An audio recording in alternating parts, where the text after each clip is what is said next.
For women who don't have close friends or family to turn to when times get tough, simple things like grocery shopping or even vacuuming can seem like a huge ordeal. Well, now there's an innovative group called the Family Support Network that can help, as long as you're willing to exchange your services later down the road. Their basic philosophy is, you get what you give.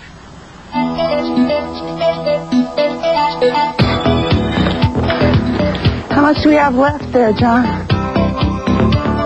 It's just raining like cats and dogs out here. 9 years ago, Cheryl Honey was on welfare in an abusive relationship and far away from family and friends in Bothell, Washington.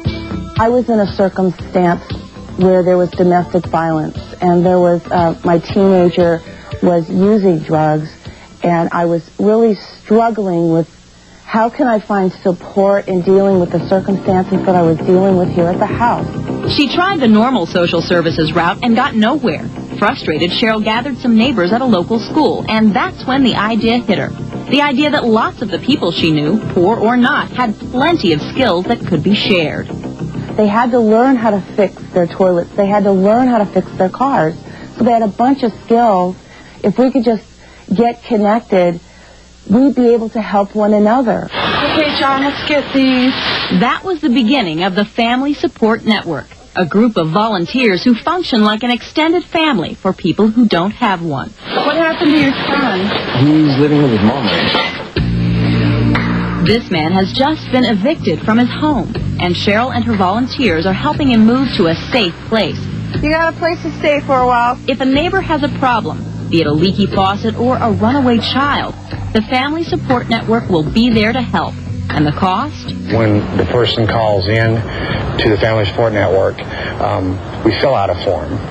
And it's with whatever they need. They'll tell us what they need. And on that same form is a list of things that they can give in the future when they're ready to. And the whole point of this is to fearlessly give and fearlessly receive deeds of love. That's our vision. And so the receivers become the givers at some point. I strongly believe that you get what you give most of the time, and I love helping people. I always have.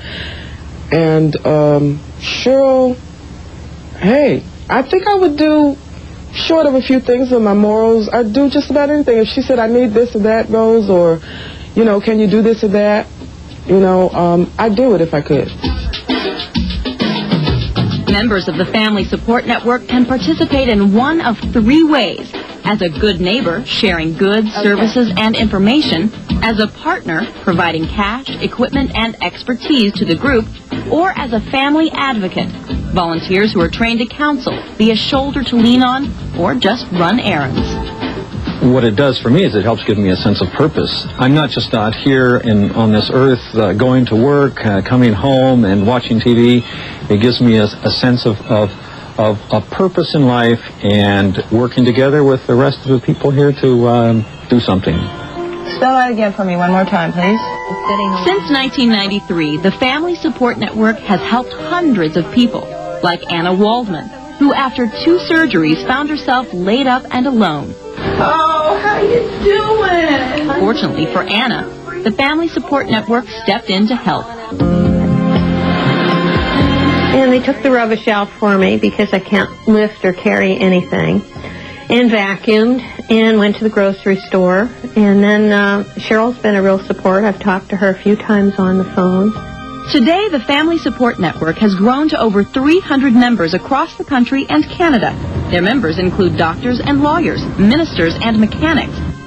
Cheryl has even received a commendation from the president. Over all the years, what I have found is that as individuals are touched by the process, they have started to live in relationship to one another. They have kindred friendships, and then they have been able to continue to give. Those that have received assistance from others turn around and they want to give.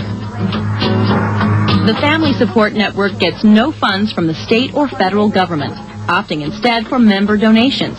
But because of their success, they've recently received a grant. The Family Support Network has changed my life.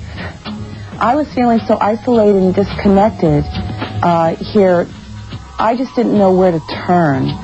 And over the years, I've been connected to some absolutely incredible people, very giving, very loving, and at one time very needy. But we have become like a family. To contact the Family Support Network, you can call 425 or visit familynetwork.org. We'll be right back.